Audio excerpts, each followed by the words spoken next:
पंचवीस वर्षापूर्वीचा तमाशा आणि आजचा तमाशा आपला काय अनुभव वाटतो की आता सध्याची तमाशा? 25 वर्षापूर्वीचा तमाशा वगनाट्यवर होता, त्याचं बॅनर लागलं जायचं व आज हा वग आहे आणि त्याच्यावर पब्लिक तिकीट काढायचं.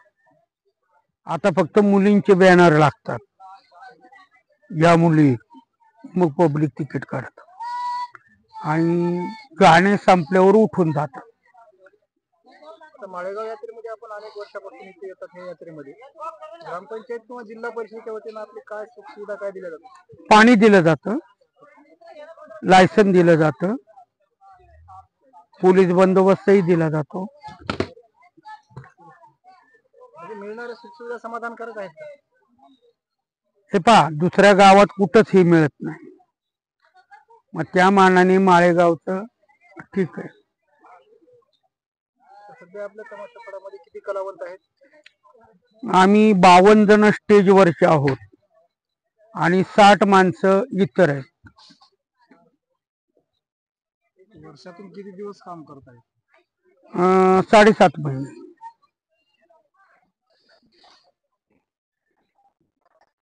7.5 महिन्याचा सीझन असतो. सीझन कारण या मोबाईल मुळे तरुण वर्ग मोबाईल मध्ये गुंतलाय. आता तमाशाला जी येतात ती मंडळी अर्ध्या वयाच्या पुढेच येतात आणि काही तरुणही येतात, पण तरुणांची संख्या वाढली पाहिजे.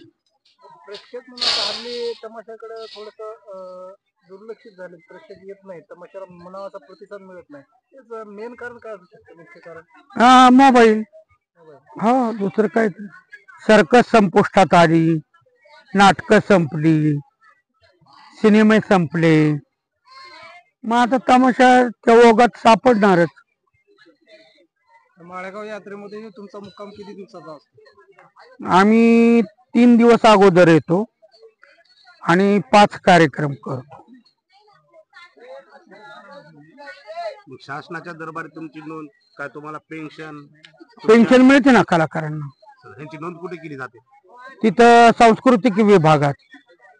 तुमच्या ह्या सर्व लोकांची नोंद केलेली आहे का? हो, सगळ्यांची नोंद असतात. त्यांना कधी भेटणार पेन्शन?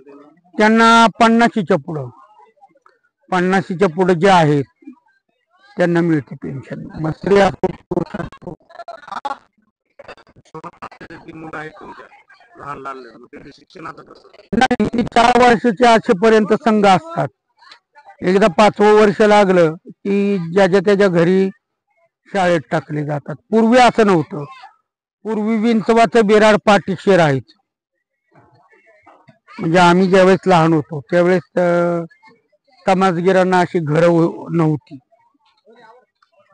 कारण तमाशा 10 महिने चालायचा. पावसाळ्यात 2 महिने आणि सीझनचे 8 महिने. आणि मग जिथं तमाशा बंद होईल, शेवटचं सीझन होईल, गाव चांगला असलं का तो फडतीतच थांबायचा. आता तमाशामध्ये नवीन कलावंत येऊ इच्छितात का? आहेत ना, आता तुम्ही बघा ना, रात्री नवे कलावंत आहेत. कलावंताचं काही नाही. आता आहे 100 फड आहेत. 100 फळात 100 सोंगाडे, 100 म्हणजे जवळजवळ 1000 नाचणारणी, असं सगळं आहे. ऑर्गनवाले 100, ढोलकीवाले 100, असे 100 फड आहेत. साधारण त्याच्यातले मोठे आमचे 8 फड आहेत. असा कधी प्रसंग येतो का एवढं मोठं कुटुंब चालवत असताना अशा काही कधी अडचणी येतात का कधी? येतात, खूप येतात. काही म्हणजे ज्याला काय होतं, नैसर्गिक आपत्ती येते, काही वेळेस शासकीय आपत्ती येते, काही वेळेस गावात एखादं चांगले व्यक्तिमत्व जात आणि त्यावेळेस बंद होतो कार्यक्रम, असं होतं. यात्रेच्या निमित्तानं तुम्ही प्रेक्षकांना काय आवाहन करणार? माझं म्हणणं असं आहे, यात्रेच्या निमित्ताने, माळेगावच्या यात्रेच्या निमित्ताने, की महाराष्ट्रातली सर्वात मोठी माळेगाव यात्रा. कुणी म्हणत असेल आमची यात्रा मोठी नाही, आम्ही फिरणारे माणसं आहोत, आम्हाला माहिती. सर्वात मोठी माळेगावची यात्रा, महाराष्ट्रात सर्वात मोठी. त्याच्या खालोखाल सारंगखेडा आणि त्याच्या खालोखाल लातूर, अशा या 3 यात्रा मोठ्या आहेत. तर पब्लिकला माझं म्हणणं असं आहे की तुम्ही आता बदललेल्या तमाशाचा आस्वाद घ्या.